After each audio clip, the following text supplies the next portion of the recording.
ہمارے ذہن میں اسلام کا تصور مذہب کا ہے، دین کا ہے ہی نہیں۔ ہم وہی سمجھتے ہیں کہ نماز ایک تو یہ کہ ہمارے عقائد ٹھیک ہو، نماز روزہ حج زکوٰۃ کا تقاضا ہو، اور کچھ جو ہمارے سوشل کسٹمز ہیں، عیدیں منائے، جمعہ پڑھے، قربانیاں دیا کریں عید الاضحیٰ میں، بچے کا عقیقہ کریں، مردے کو دفنائیں کفنائیں، شادی ہو تو ایجاب و قبول کرائیں، پھیرے نہیں ڈلوائیں گے۔ بھئی یہ ہمارا دین ہے، ہمارا مذہب ہے۔ مذہب دین نہیں ہے، یہ دین کا تصور ہی نہیں۔ ہم اتنے خوگر ہو گئے محکومیت کے کہ دین کے اقامت کا تصور، دین کو غالب کرنے کا تصور ہمارے ذہنوں سے نکل گیا، ذہن میں ہے ہی نہیں۔ علماء کو بھی اجنبی سی بات لگتی ہے، یہ کیا بات کہہ رہے ہیں، یہ تو اجنبی سی بات ہے۔ انگریز نے کہا قانون ہمارا ہوگا، کرمنل لا ہمارا ہوگا، سی آر پی سی ہماری ہوگی، سول لا ہمارا ہوگا،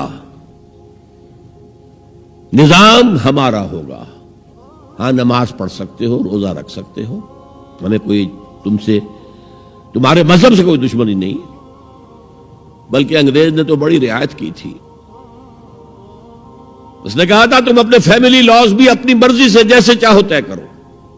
آج مسلمان ممالک میں سے بھی اکثر نے اپنے فیملی لاز چھوڑ کر یورپ کے فیملی لاز اختیار کر لیے، اور پہلی مرتبہ یہ کام کیا تھا ترک نے، اور یورپ کے اخبارات نے پھر تنزیہ لکھا تھا کہ یہ عجیب قوم ہے، کہتی ہے کہ بہترین قانون ہمارے پاس ہے، اور حال یہ ہے کہ فیملی لاز بھی ہم سے مانگ رہے ہیں، رومن لاز سے اخذ کر رہے ہیں فیملی لاز اپنے۔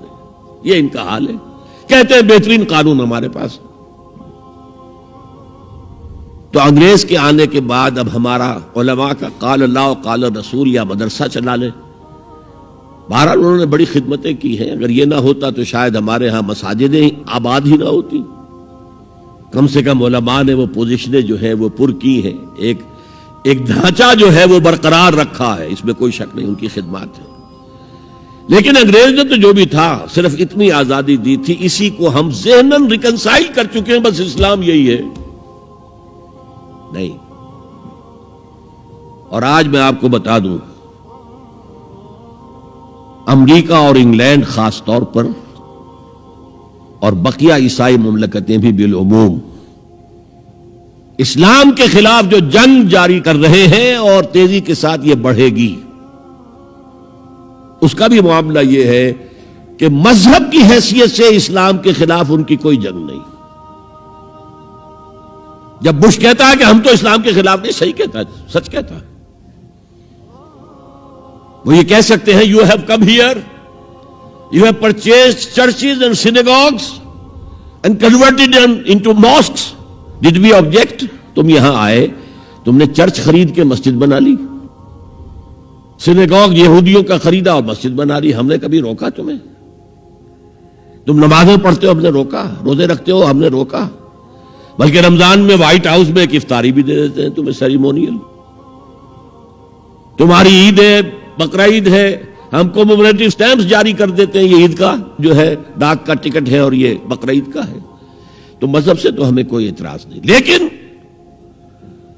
اسلام کا سیاسی، معاشی اور سماجی نظام nothing doing, we will not bear it، نظام ہمارا ہوگا۔ اور سمجھ لیجئے یہ تاریخ نے پورا سرکل، ایک گھیرا پورا کر لیا ہے۔ وہ جو مولانا حالی نے کہا تھا، اے خاصہ خاصان رسول وقت دعا ہے، امت پہ تیری آ کے عجب وقت پڑا ہے، وہ دی جو بڑی شان سے نکلا تھا وطن سے، پردیس میں وہ آج غریب الغرباء ہے۔ کس شان سے نکلا تھا اسلام، اور آج بالکل ریورس ہو گیا معاملہ۔ اسلام نے یہ کہا تھا اسلام لے آؤ، ہمارے برابر کے بھائی ہو جاؤ گے۔ ہم یہ بھی نہیں کہیں گے ہم پرانے مسلمان ہیں، سینئر مسلمان ہیں، ہمارے حقوق زیادہ ہیں، تم نیو کمرز ہو، نو مسلم ہو، تمہارے حقوق نہیں، بالکل برابر۔ یہ نہیں تو اسلام کی بالادستی قبول کرو، چھوٹے ہو کر رہو، ہاتھ سے جزیہ پیش کرو، یؤتوا الجزیۃ عن ید وہم صاغرون، پھر تم یہودی رہو مذہب کے طور پر، نظام ہمارا ہوگا دین حق کا، وہ غالب ہم نے کرنا ہے، محمد الرسول اللہ بھیجے گئے دین کو غالب کرنے کے لیے، ہمارے اندر طاقت نہ ہو تو کیا کریں، مجبور ہیں، لیکن طاقت ہو اور پھر دین کو غالب نہ کریں تو ہم تو غدار ہیں اللہ کے۔ لہذا کیا کہتے تھے، ایمان لے آؤ برابر کے ہو جاؤ گے، نہیں تو رہو تم عیسائی رہو، یہودی رہو، مجوسی رہو، ابھی شروع میں ان تین سے ہی معاملہ تھا نا، لیکن اسلام کی بالادستی نظام ہمارا ہوگا، باقی تم نیچے رہو، اور اگر یہ بھی منظور نہیں تو آؤ تلوار ہمارے اور تمہارے درمیان فیصلہ کرے گی۔ یہی بات تھی کہ نہیں؟ آج وہی بش کہہ رہا ہے نظام ہمارا ہوگا، اس نظام کے نیچے تم رہو، مسلمان رہو، ہندو رہو، عیسائی رہو، کچھ رہو۔ یہ بالکل برعکس کیفیت ہو گئی اس کی۔ تو آج کا مسلمان جو ہے ان چیزوں سے اس لیے ذہناً غافل ہے کہ حضور کی اتنی تاکیدی حدیث، انی آمرکم بخمس اللہ امرنی بہن بالجماعت والسمع والطاعت والہجرت والجہاد فی سبیل اللہ، کبھی ممبر سے نہ سنائی گئی نہ کبھی سنی گئی، اس لیے کہ یہ اس عمل کا نام ہے جو دین کو قائم کرنے کے لیے ہوتا ہے۔